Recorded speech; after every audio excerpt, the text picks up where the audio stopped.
السلام علیکم رحمۃ اللہ وبرکاتہ. Welcome to all student. This psychology session chapter number 6 نفزہ خلل، جسے گجراتی میں کہتے ہیں منوکرتی. پچھلے سیشن میں ہم نے اس چیپٹر کی شروعات کی تھی، جس میں ہم نے غیر معمولی کردار اور معمولی کردار کے متعلق فہمائشیں حاصل کی تھی. غیر معمولی کردار کیا ہوتا ہے، غیر معمولی کردار کیوں کرتے ہیں، اس کے مخصوص اوصاف اور اس کے وجوہات کے متعلق فہمائشیں حاصل کی تھی.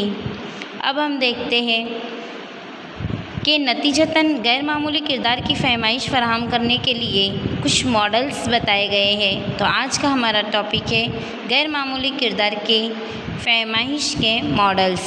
کچھ نفسیات دانوں نے غیر معمولی کردار کی فہمائش فراہم کرنے کے لیے چند ماڈلز تیار کیے ہیں، جس میں سے پہلا ہے حیاتیاتی ماڈلز اور دوسرا ہے نفسیاتی ماڈلز. تو حیاتیاتی ماڈلز ہے سب سے پہلا، جو ہمارے بورڈ کے سلیبس کے مطابق اس کو رد کیا گیا ہے. یہ ہمارا بورڈ کے ایگزام میں نہیں آئے گا. ہم سب سے پہلے دیکھتے ہیں نفسیاتی ماڈلز.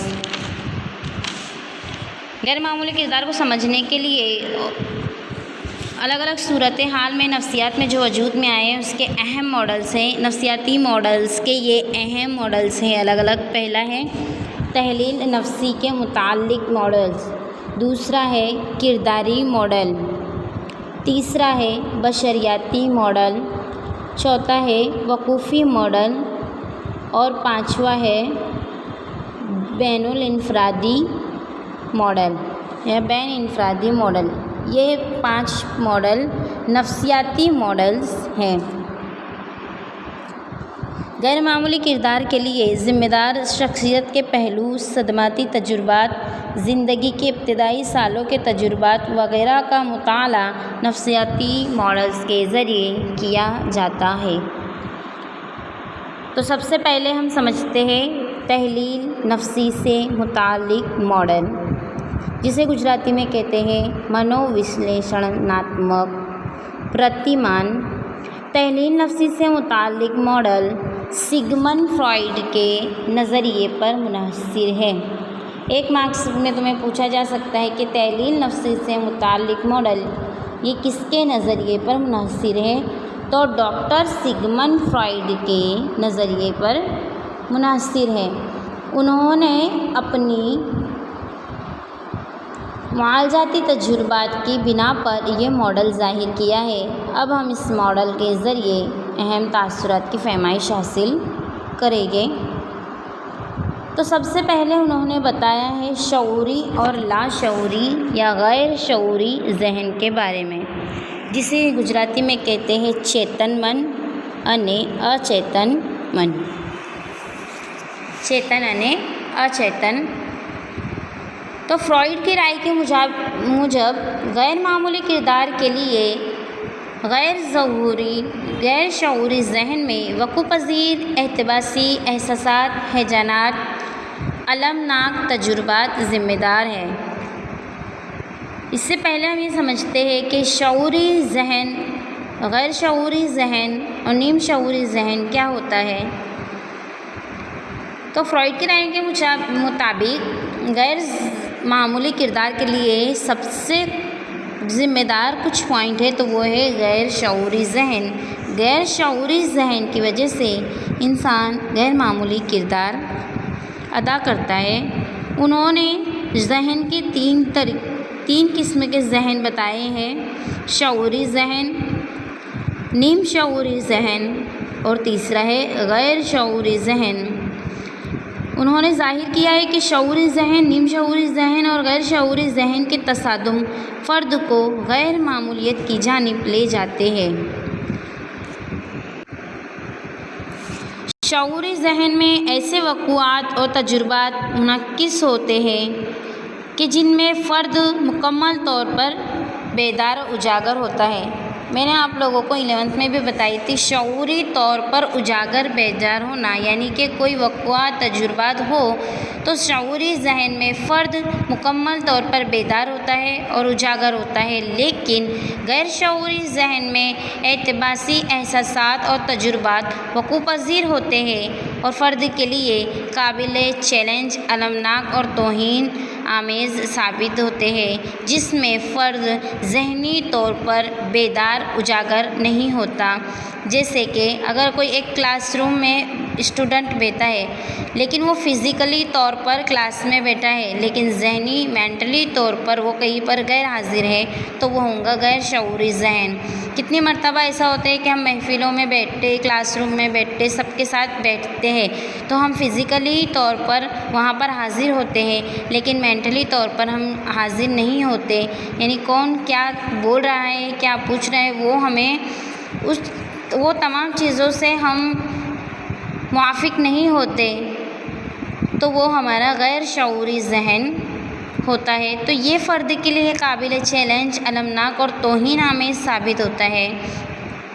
سماجی اور اخلاقی طور پر تسلیم نہ کیے جائے ایسے احساسات اور رجحانات ذہن میں واقف ہوتے ہیں۔ غیر شعوری ذہن کی تفصیلات سے فرد بیدار اور اجاگر نہیں ہوتا۔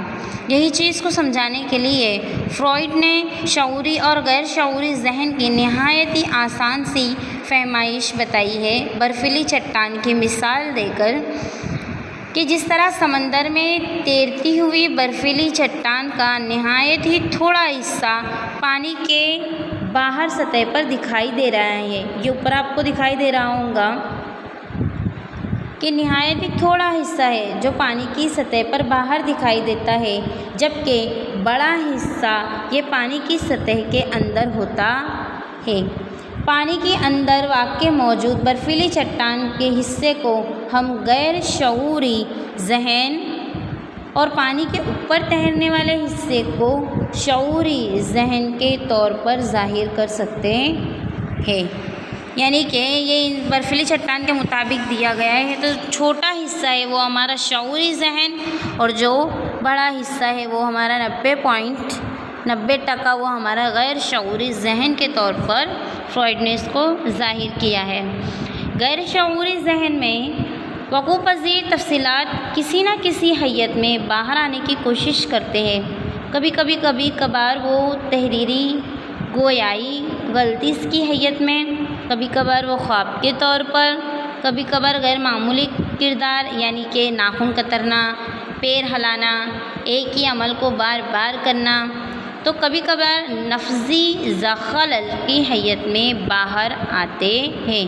جو باتیں، جو چیزیں ہمارے ذہن میں سے لاشعوری ذہن میں چلی جاتی ہے تو وہ الگ الگ روپ میں باہر آتی ہے، کبھی غلطیوں کے روپ میں، کبھی خواب کے طور پر، کبھی غیر معمولی کردار کے روپ میں باہر آتی ہے۔ لاشعوری ذہن میں ایسی چیزیں جاتی، ایسی باتیں جاتی ہے، جو خواہشیں ہماری پوری نہ ہوتی ہو، وہ تمام خواہشیں، وہ تمام چیزیں وہ ہمارے لاشعوری ذہن میں جاتی ہے۔ اب ہم دوسرا پوائنٹ دیکھتے ہیں۔ فروئڈ نے شخصیت کے 3 ضمنی نظامات ظاہر کیے ہیں۔ سب سے پہلے انہوں نے ذہن کے مطابق کیے ہیں کہ 3 ذہن بتائے، شعوری، نیم شعوری اور غیر شعوری ذہن۔ اب انہوں نے شخصیت کے 3 ضمنی نظامات بتائے ہیں۔ پہلا ہے جبلت حرکت ارادی، دوسرا ہے انا، تیسرا ہے فوق انا، جسے انگلش میں کہتے ہیں آئیڈی، ایگو اور سپر ایگو۔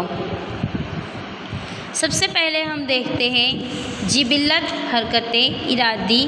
یہ بنیادی جبلت پر منحصر ہے جو شخص کے اصول کی اتباع کرتی ہے اور اس میں اہم 2 باہمی متضاد جبلتیں موجود ہوتی ہیں، مطلب ایک دوسرے سے متضاد، اپوزٹ ہوتی ہے۔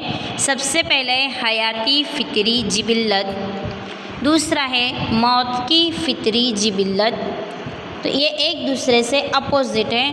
تو حیاتی فطری جبلت زندگی گزارنے کی حیت بنیادی جبلت ہے جو بیشتر طور پر جنسیت کے ہمراہ منسوب ہے، جسے لیبیڈو اور ایروز کے طور پر پہچانا جاتا ہے، لیکن موت کی بنیادی جبلت تخریبی جبلت ہے۔ اس میں ظاہریت کی بنیادی جبلت اور مرکزی مقام پر منحصر ہوتی ہے۔ ظاہریت کے دو سمتیں بتائی جاتی ہیں، ایک ہے خارجی سمت اور دوسرا ہے داخلی سمت۔ تو داخلی سمت کی ظاہریت بتانے کے لیے فرد دیگر فرد کو ایذا پہنچانا، مارنا، جھگڑنا وغیرہ کا کردار ادا کرتا ہے، جبکہ داخلی سمت میں وہ اپنی ذات کو نقصان پہنچاتا ہے، جیسا کہ ناخن کترنا، انگلیوں کے جلد کو کترنا، خودکشی کرنا، انتہائی وغیرہ چیزیں۔ اس کے بعد ہم دیکھتے ہیں انا، یعنی کہ اہم، ایگو۔ انا حقیقت کے ساتھ مرتوب ہے یا منسلک ضمنی نظام ہے۔ عام طور پر عمر کے ساتھ بچے میں جبلت حرکت ارادی کے بعد انا کی نشو و نما ہوتی ہے۔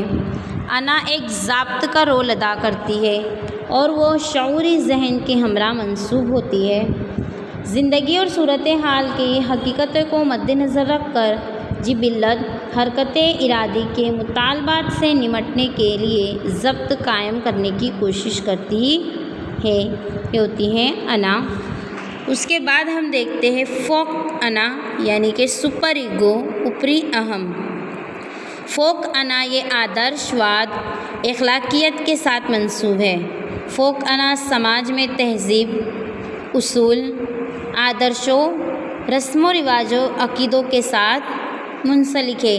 یہ اخلاقیات کی بنا پر بھلا بھرا، مناسب نامناسب کے درمیان خط فاصل کھینچتی ہے۔ جن افراد میں فوق انا کی نشو و نما ہوتی ہے انہیں داخلی انضباط کی مہارت میں اضافہ ہوتا ہے اور اخلاقی صفات اس کے پختہ بنتے ہیں۔ اسی طرح فروئڈ کی رائے کے مطابق کہ جبلت حرکت ارادی انا فوق انا کے درمیان بار بار تصادم ہو تو فرد اس کے تصفیہ حاصل نہ کر سکے تو اسے نفذہ خلل کی شروعات ہوتی ہے۔ اسی طرح ہمیں صرف 3 چیزیں یاد رکھنی ہیں۔ تحلیل نفسی کے متعلق فروئڈ نے ذہن کے بارے میں بتایا ہے، شعوری ذہن، لاشعوری ذہن۔ اس کے بعد فروئڈ نے شخصیت کے 3 ضمنی نظامات بتائے ہیں، جبلی حرکت ارادی، دوسرا ہے انا اور تیسرا فوق انا۔